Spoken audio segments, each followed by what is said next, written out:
Hello दोस्त, railway live channel पे आपका स्वागत है। सटीक सही जानकारी के लिए रेलवे लाइव चैनल को सब्सक्राइब करें।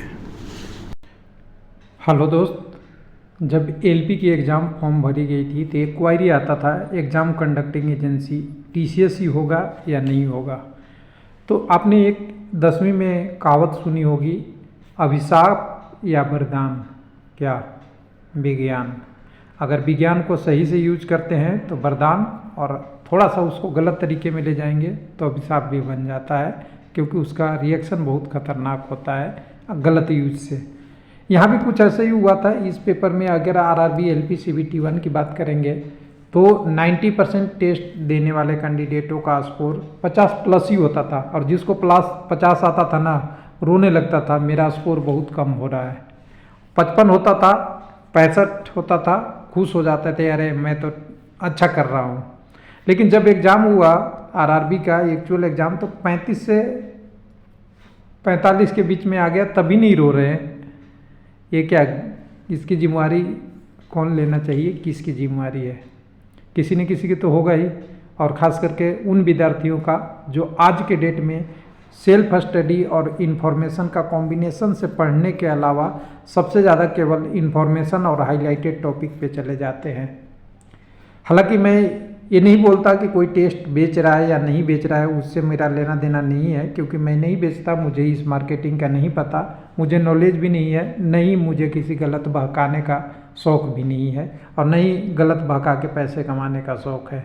सारी चीज़ों के बारे में मुझे ऐसे पता भी नहीं है और ना शौक़ भी है। मेरे पास भी मेल आते रहते हैं, लेकिन मुझे थोड़ा सा इंटरेस्ट नहीं है, इसलिए मैं इस पे टॉपिक पे नहीं जाता। लेकिन मैं कहता हूँ कि ऑनलाइन टेस्ट तो ज़रूरी है, शुरू से बोलते आ रहा हूँ, लेकिन उस पर स्कोर देखते हैं ना, वो नकली स्कोर होता है। अगर आप वास्तव में पेपर में देने जाएंगे तो या तो उससे बहुत ज़्यादा का स्कोर आ जाएगा या बहुत कम आ जाएगा।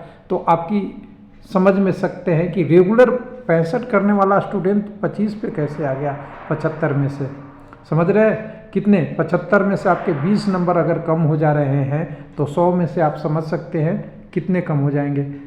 और इसमें जोड़ दीजिए 5, 6, 7 नंबर, तो आपके 26 यानी 26% चेंज होना स्कोर, आप समझ सकते हैं। आपकी स्टेबिलिटी में इशू थोड़ा बहुत तो है ही है, साथ में पेपर के साथ 5 से 10% तो हमेशा किसी भी स्टूडेंट के साथ चेंज होते रहता है, कि एक एग्ज़ाम में 65 गया तो दूसरे में 55 लाएगा, किसी में 58 लाएगा, किसी में 55 के ऊपर भी, 65 के ऊपर भी 1-2 जाएगा, वो होते रहता है।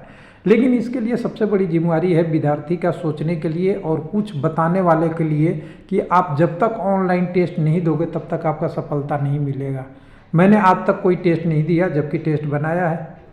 कोई एग्ज़ाम में ऐसा तो नहीं होता ना कि 100 पेपर देने जाता हूँ, 100 नंबर का 50-40 नहीं होगा, ऐसा भी नहीं होता। देखिए, ऑनलाइन टेस्ट का मकसद ही, रेलवे मॉक टेस्ट भी जारी करता है, इसलिए जारी करता है कि आप इस चीज़ों को फेमिलियर हो लीजिए। जो आपकी कमियां है, स्पीड है, आपके सोचने समझने है, कंप्यूटर से आई कांटेक्ट बनाने से है, पेपर कॉपी से कंप्यूटर पे शिफ्ट करना है, ये सब चीज़ों के लिए बनाया गया था ये ऑनलाइन टेस्ट। लेकिन उसको एक पूरी तरह से इसी पे इतना डिपेंडेंट हो गए, मैं बोलता हूँ कि टेस्ट दे के पानी पी के सोने वाले लोग बहुत हैं, बिना खाना खाए भी टेस्ट दे रहा हूँ, अभी ख़त्म करके अभी सोता हूँ, फिर देखता हूँ फिर क्या होता है, फिर कल सुबह उठूँगा, फिर टेस्ट दूंगा, फिर दोपहर होगा, फिर नाश्ता करूँगा, फिर टेस्ट दूंगा, फिर शाम को होगा, फिर टेस्ट दूंगा। टेस्ट पे टेस्ट, टेस्ट पे टेस्ट, टेस्ट पे टेस्ट करते करते पूरे शाम टेस्ट हो जाता है। लेकिन मैं बोल रहा हूँ टेस्ट बुराई नहीं है, टेस्ट का रिवीजन कौन करेगा, गलती कौन हो रहा है उसको कौन देखेगा, सुधार की ज़रूरत है वो कौन करेगा, यही तो बेसिक चीज़ें थी। तो अभी से सुधर जाइए, ऑनलाइन टेस्ट दीजिए ज़रूर। लेकिन अभी भी आपके पास टेक्नीशियन एग्ज़ाम है, जेई एग्ज़ाम है, आरपीएफ है, एनटीपीसी आएगा, लेवल 1 ग्रुप डी आएगा। केवल टेस्ट पे डिपेंडेंट रहिएगा। ऑनलाइन टेस्ट खरीद के 800 रुपये खरीद के लेने के लिए सबके पास पैसे हैं। ऐसा नहीं है कि 800 रुपये नहीं ले सकते, और नहीं लेंगे तो गार्जियन में हड़कंप मचा देंगे लोग कि 800 रुपये, 1500 रुपये, मुझे टेस्ट के लिए पैसे नहीं मिल रहा है। सब कुछ दे रहा है गार्जियन, देता है पैसा, ये भी दे देता है, लेकिन इशू समझिए कि इसका उपयोग दुरुपयोग में नहीं ले जाइए। जैसे विज्ञान अभिशाप है में न बदल जाए वरदान के बदले। तो यहाँ पे ये सेल्फ स्टडी कैसे करना है, मैंने उसका पहले भी बोला है कि देखिए, आप अगर टेस्ट पे ही डिपेंडेंट हैं तो उसके क्वेश्चन आपको मिलना चाहिए। आपके उसके क्वेश्चन नहीं मिलता, फाइनल स्कोर मिलता है कि 20 गलत हुआ 30 सही हुआ, आपके स्कोर इतने हुए, इतने कैंडिडेटों में इतना रैंक हुआ, इतना ओबीसी में इतना रैंक बन रहा है, आपका हाई आपके आरआरबी भाई इतना रैंक बन रहा है। इससे कोई मैटर नहीं करता है। एग्जाम में वो टेस्ट वाले वहीं नहीं बैठेंगे, कहीं और बैठेंगे। यहाँ से सेलेक्ट कर देते हैं लोग, गलत सेलेक्ट कर देंगे, आपको भ्रमित कर देंगे, आपकी चीज़ें के सारा पैटर्न ऑनलाइन में सब कुछ चेंज हो जाता है। और आपने सुना होगा बहुत सारा क्या होता है, बूट क्या या बॉट कुछ बोलते हैं, अपने आप टेस्ट देते रहता है भाई, रोबोट वो भी टेस्ट देते रहता है आपके साथ, उसकी भी स्कोर काउंट होती है। बहुत सारी चीज़ें हैं, ये सब चीज़ें पे नहीं जाइए। तो अभी भी टाइम है, थोड़ा सा आप एक चीज़ को ध्यान रखिए, अगर आप टेस्ट दे रहे हैं तो उसके क्वेश्चन आपको याद होने चाहिए, कहाँ गलती हो रही है। और क्वेश्चन आपको नहीं मिल रहा है, वैसे टेस्ट में पार्टिसिपेट उतना ही कीजिए जितना से आपको प्रैक्टिस हो जाए, आप समझ सके सिस्टम को कि ये क्वेश्चन ऐसे ऐसे आता है। हाँ, आपको ज़रूरत है कि पीछे साल के क्वेश्चन चाहिए तो ओल्ड क्वेश्चन ले सकते हैं। ओल्ड क्वेश्चन से इस बार भी आए हैं बहुत सवाल, ऐसा नहीं है कि नहीं आता है। क्वेश्चन बदलता है, पैटर्न चेंज होता है, लेकिन 10 से 15% हमेशा क्वेश्चन आता है, वो आपको ऑनलाइन टेस्ट से ज़्यादा बेनिफिट दिला देगा। कैसे, मैं एक एग्जांपल बताता हूँ। मैं बताता हूँ कि पिछली बार अगर कोई क्वेश्चन पूछ दिया है कि ये कोई भी एक मेटल का नाम लिख दिया, मान लीजिए यहाँ पे ऑक्सीजन पूछ दिया, तो ऑक्सीजन में क्या है, ऑक्सीजन का किसने आविष्कार किया, तो उससे रिलेटेड अगर 2-3 ऑप्शन दिए हैं तो उन 2-3 ऑप्शनों को पढ़ के हम बहुत पढ़ क्वेश्चन निकालते थे। इससे क्या होता है कि आपने उसके ऑप्शन ए भी पढ़ लिया, बी भी पढ़ लिया, सी भी पढ़ लिया, डी भी पढ़ लिया, तो आपके लिए कंसेप्ट बनता है कि एक क्वेश्चन तो पढ़े हैं लेकिन उससे रिलेटेड कोई आएगा तो उसका बेनिफिट होगा। उसका बेनिफिट कैसे होता है मैं बताता हूँ। आपने ए भी पढ़ लिया, बी भी, सी भी और डी भी पढ़ लिया, राइट आंसर एक ही है, लेकिन उसका अगर ए बी सी डी पढ़ लिए, जब एग्जाम में जाएंगे तो इन ए बी सी डी में से कुछ भी आया है, ध्यान दीजिएगा, हो सकता है इन्होंने आविष्कार किया होगा वो आ गया, या उससे रिलेटेड जो जोड़ हो गया।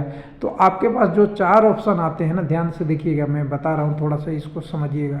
4 ऑप्शन आते हैं ना, उसमें से 1 से 2 ऑप्शन आप एलिमिनेट कर देंगे तो आपकी गलत होने की संभावनाएं 50% खत्म हो जाती है, बचती है 50%, और 50% में भी या तो सही होगा या गलत होगा।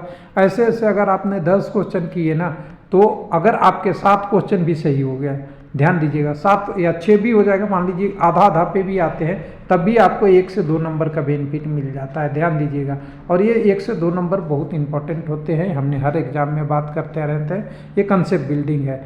तो मैं कहूँगा, देखिए मेरा एक कुछ लोगों का सवाल है कि मैं एलपी नहीं दे पाया, एलपी ख़राब हो गया, उनके लिए वीडियो बनाया हूँ कि टेक्नीशियन एग्ज़ाम है या आपका जेई एग्ज़ाम है या क्या है, उसके लिए आपको करना क्या है।